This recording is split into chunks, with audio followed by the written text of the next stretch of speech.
All right, hello everybody. Again, I'm Dave Walsh. I'm Director of Sustainability at Sellen Construction here in Seattle.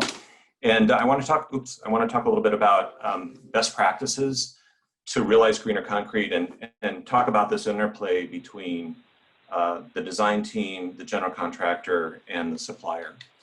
So kind of the first step is, when you're saying green concrete or greener concrete, I think you really need to define that. And defining greener concrete starts with choosing your baseline. And so there's a few different options here. But one option is the National Ready Mix Concrete Association baseline from 2016. It's a widely understood, widely referenced baseline. And the advantage with that is that it has both national and regional data. And so, concrete, of course, is a regional material. Where your aggregates come from has a lot to do with your strength of your concrete and how much you can dial back cement. So that's an advantage there. One thing that I should mention about this baseline and also about the CLF baseline is the baseline is for strength of concrete, so 4,000, 6,000, 8,000 PSI, but it's not application specific. So you need to approach this with a little bit of nuance because you'll have some applications that handily will meet the baseline of its strength, and others may not, like tiles or shotcrete, and for good reason. So just be aware that these numbers are not hard and fast for every application, that you need to understand the nuance of the application. A second option for baselines is the Carbon Leadership Forum, published just last year, and it has a low, average, and high baseline. So be clear about which one you're using for your comparisons. And it works seamlessly with EC3. In fact, the diagrams that you see in EC3 all peg off of these baselines, so that's an advantage. There is no regional averages, so it's a bunch of experts came together and established the average for each of these strength class, so not as regionally adjusted as the NRMCA.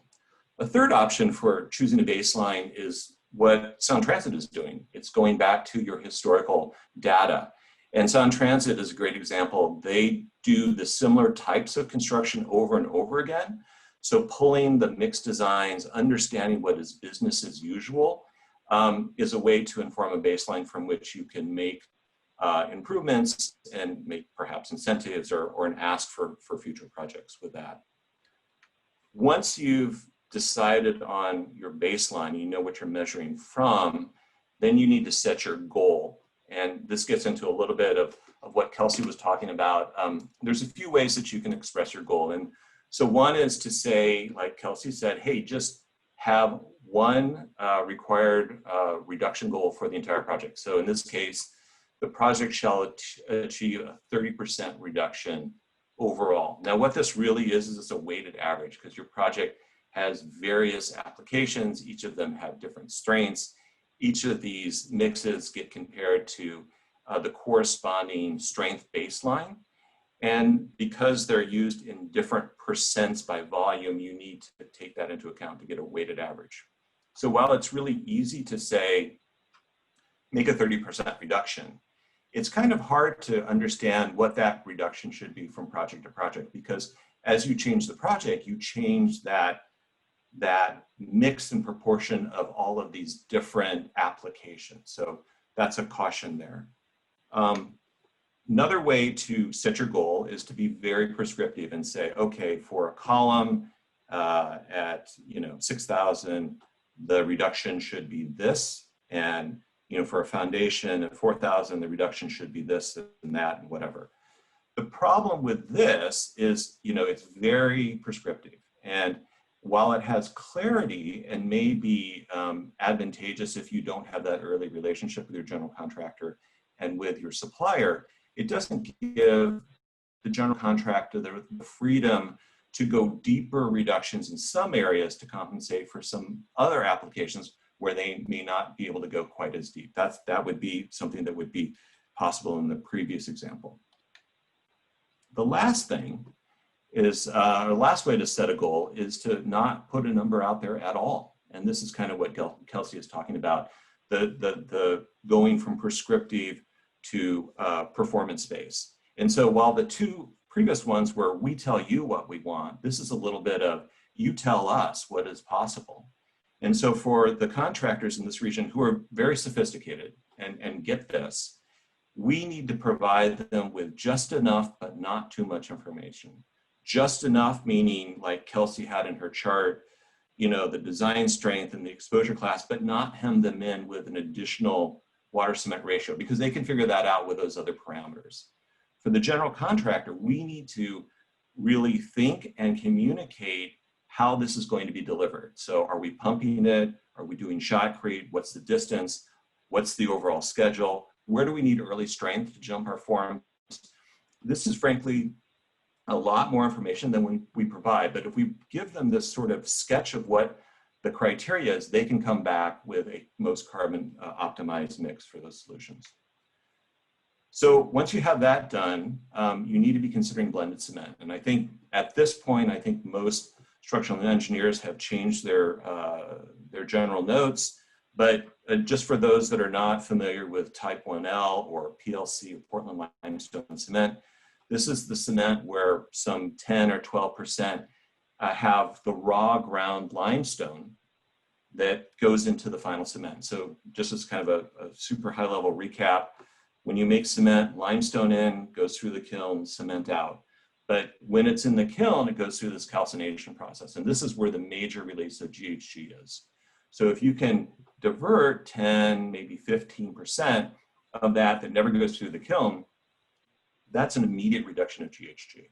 So this is widely available in this region. As Dennis said, Sound Transit just approved this, has a great history, a successful history of use. It started in Germany in 1965. And in fact, some jurisdictions in Europe are allowing even higher than that 15% cap that we have in the States.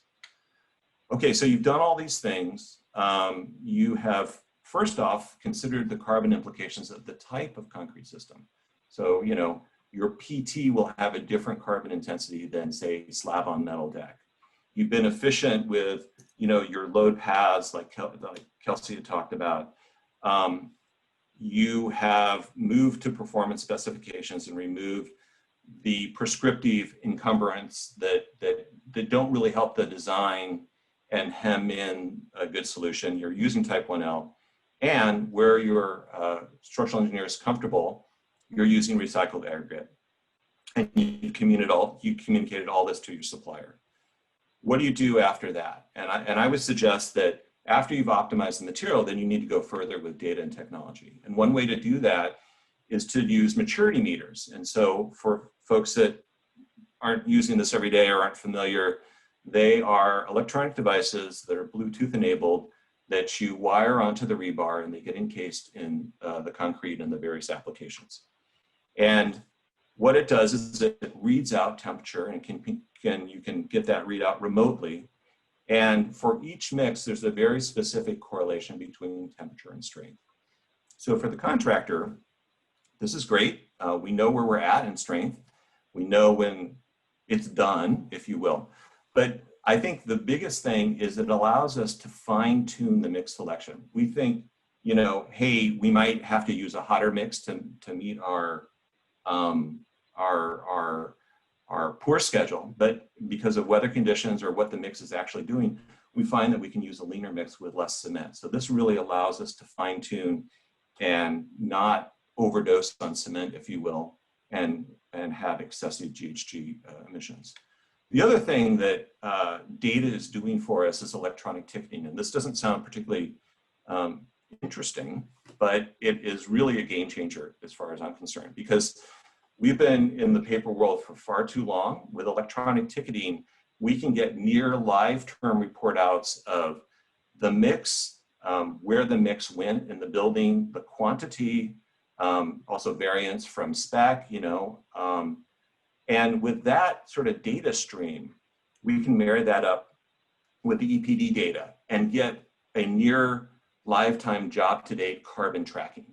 So on the front end, where we have all these goals for carbon reduction, we can see where we're at with these waypoints along the way.